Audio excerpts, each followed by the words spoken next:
Just open up right away for questions. Your take, Bobby Hurley, you guys made some shots and really kind of got off to a good start. Yeah. Your guys didn't look intimidated or gun shy? Yeah, we could kind of like script the first 3 possessions of the game, and then you start getting substitutions, different lineups, and then, we got stuck on 20 too long. I told the guys that, we just had bad possessions. We had a couple of turnovers. And then, playing an opponent like this, you can't miss free throws. And we haven't been doing that at all this year. I know that that's haunted us in the past here, right, under my tenure, missed free throws. But, we certainly had no business doing that today against a team of this caliber. You can't do it, especially when they're shooting 35 free throws. Go ahead. Coach, after you had the Steve Pickens technical, you would walk down the baseline to go sit in a chair down the baseline over there. What was going through your mind during that moment after the frustrating sequence of the game? Did you watch what happened? Yeah. Did you see all the things that happened or was happening? Yeah, I saw Okay. a lot. So All I right. was wondering what you were feeling. Yeah, okay. I needed a timeout at that time, and I was running out of them because we lost the challenge on a play. I don't know if you guys watched that play or not. What did you think? You're asking me what I think? Yeah. Yeah, but so now I'm going to ask you questions too. Is that okay? No, I mean, it was definitely an interesting call. So Okay. All right. Yeah. Bobby Odom, it felt like for much of the night was having to be put in must-shot situations. Yeah. Obviously, most field goal attempts he's had so far with the guys. I mean, was that necessarily the game plan for him? Yeah, you know what? That's a good question because I played him too many minutes, so that's on me. He's shown, I think, an ability to stay, even though he's exerting a lot of energy. I think he got worn down as the game wore on. And that's the dilemma we're in because we need to get Noah back, because Noah was getting all the reps at point, and so was VJ Wallace, and those guys aren't here. So I had Pig Johnson, trying to play some backup one. So he doesn't really know the off-guard spots as well anymore now. So he was involved in a couple of bad possessions, and Pig will tell you that. He's straight up, where he just didn't know where to cut and what screen to take because he had been getting so many reps at the backup point guard spot because I didn't have another point guard. And so I got to find a way to get Mo down to about 32, 33 minutes. What do you play, 37, 30? 37, yeah, it's too much. You talked preseason about the depth of this rotation and how you feel like some guys in and out. Tonight, you mentioned you feel like you might have played Mo a little bit too much. What did you make of what your bench did? I thought Allen, was solid. He battled those guys. I mean, it's a formidable, front court. If anything, I thought, the bench, bench is okay. Pig is, didn't hit his free throws, but he doesn't cheat you on effort ever, and so he was fine. Still trying to get Marcus back and get him back to where he was prior to his injury. He was behind Allen, so we're not as deep as I hope we would be at this point. So we got to get Marcus, more practice time and get him playing better.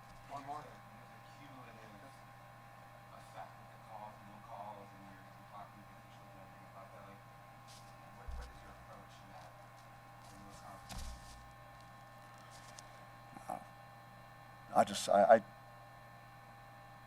I'm not going to comment on it. I'm just not, because I could go into this and we could spend 10 or 15 minutes talking about this, but I'm not going to do it tonight.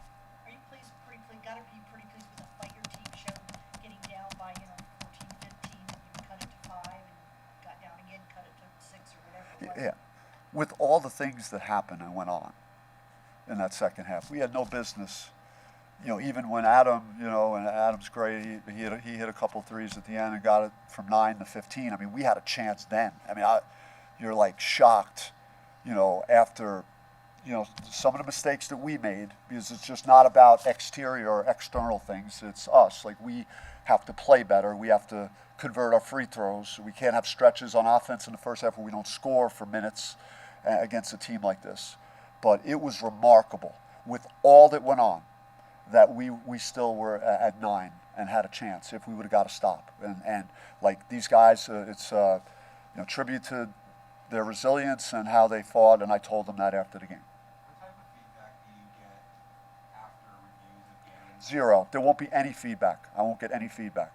There'll be nothing. Zero.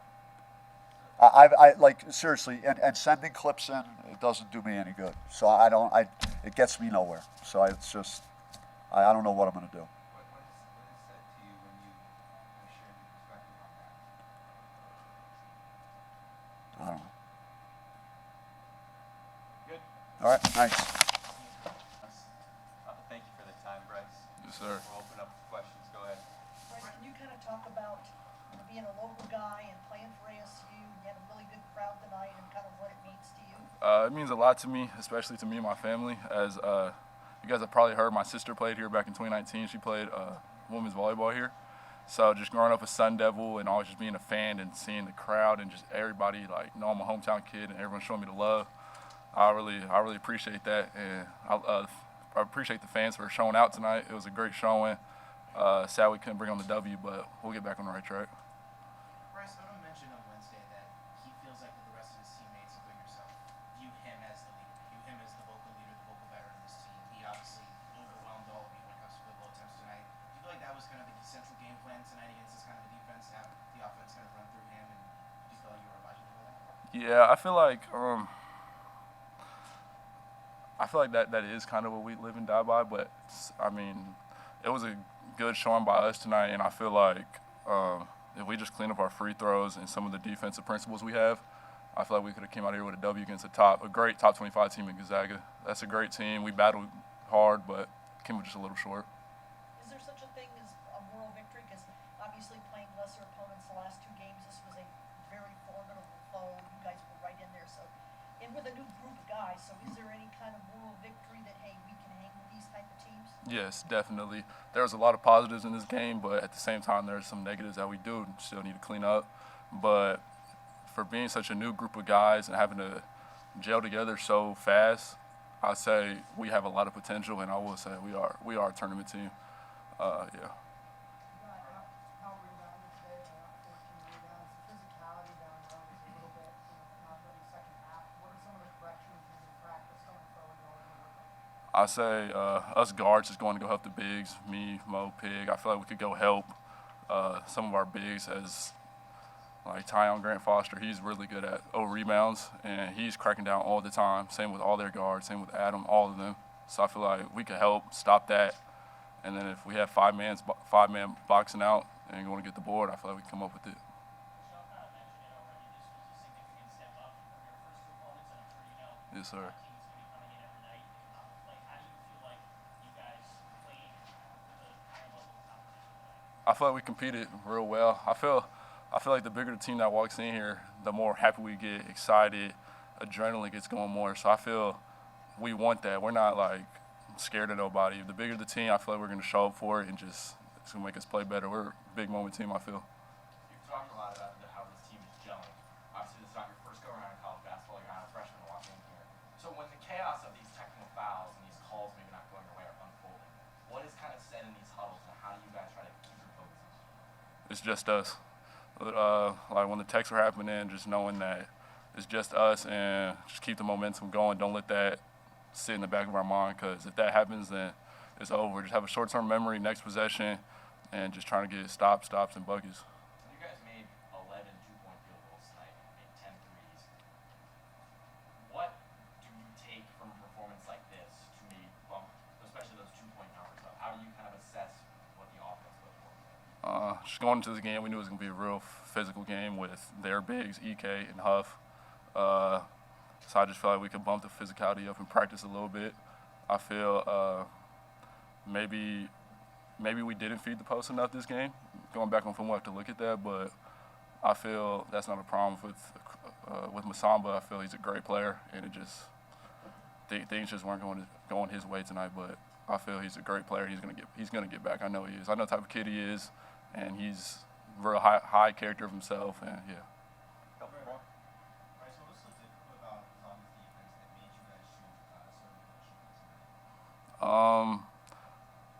I would say some of the principles, just gap help, getting into the ball. I would say forcing us certain ways where they want us to go. And I feel they're a real disciplined team. But we definitely could hit more shots as we did miss some open ones that they give us. And against a good team like that, we have to capitalize on making open shots because you never know, you might not see them again. So, but yeah. Bryce, when you guys are like nagging at a lead like that, kind of teetering around that 12 to 9 point range, what's that feeling like in the second half? You guys are like, man, we're close, but we're just not getting over that hump to close this tight game. Man, there was a couple times it was like that. I would say we just got to dig in more and more.